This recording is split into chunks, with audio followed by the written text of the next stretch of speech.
Now that stream rotor has a flow characteristic of, and again now we can have part circle as little as a quarter, 90 degrees, a quarter of a circle, up to full circle, and they're going to waters generally somewhere just under 1, say just less than 1,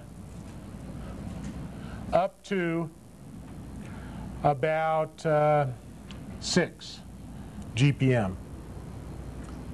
Pressures, these things like to run between 30 and 50 PSI, and the maximum range you'll get is about 30 feet. So they are limited on how far they're going to throw the water. They're limited on the volume.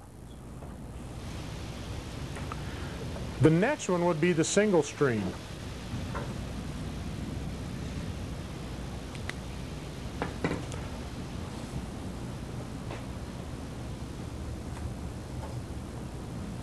Now this guy has, again, the same characteristics of a big filter area.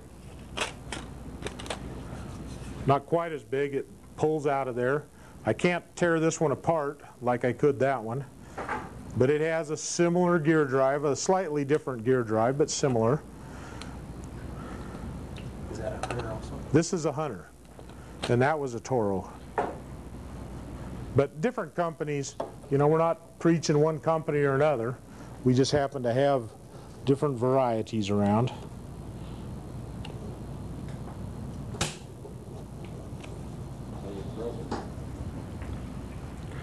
They have a little collar that you can put on this so that you can keep the thing popped up while you insert the nozzle.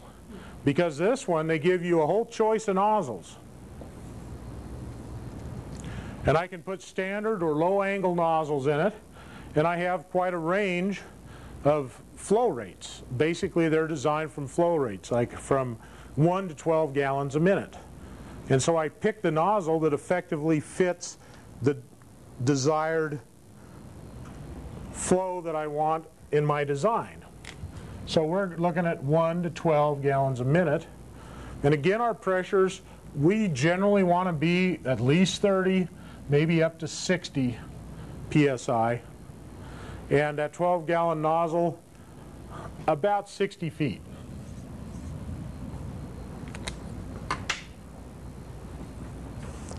Now these nozzles aren't just a straight bore nozzle like we've seen on those impacts. As you look at these nozzles, and they keep, you know, they're made to take off of here, so they're falling off. But here's the biggest one. In fact, it's, well, it's still attached. It's not attached now. There's the biggest one, and it has a full bore right in the center, but there's 3 side nozzles that are shooting water out as well at different angles, so that you're getting long distance range from the center bore, and those other 3 are giving you medium and in close range along with it. So you get really good uniformity of distribution with this particular sprinkler. And then you simply insert that, line up with the slot, and I have the pin driven in so nobody can push this nozzle in, because once you get it in, it's not easy to get out. It just inserts in, and then there's a pin that can drive down into it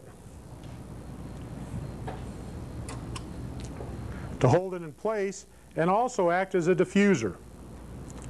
So we also have built in a diffuser pin. And I may or may not get it caught. Well, looks like somebody broke a tool off in it. Just takes an Allen wrench to adjust that diffuser pin down into the stream if you want to diffuse the nozzle. And single stream, again, pretty effective. Contamination is somewhat of a problem, or has been in the past, where you get a heavy silt load in the water. It can be a detriment because it'll destroy the rotor if it gets internal into the rotor itself. And really, really fine contaminated particles are what can damage that rotor. So single stream, does it have no radius? Does it just set as one? Well, we call it a single stream rotor It has a range of like 60 feet, but it's shooting, it just has one stream going out. And it rotates. That stream is in motion. And then it'll come up, if it's a part circle, it'll reverse and go right back. You can adjust.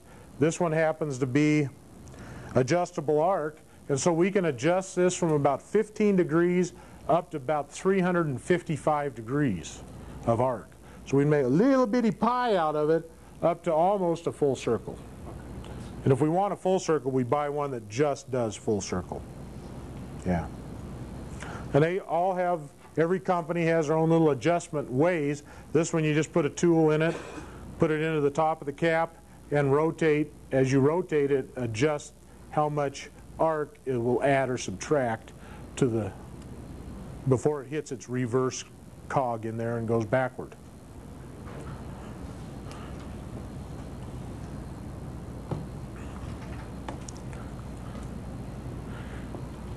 These go bigger.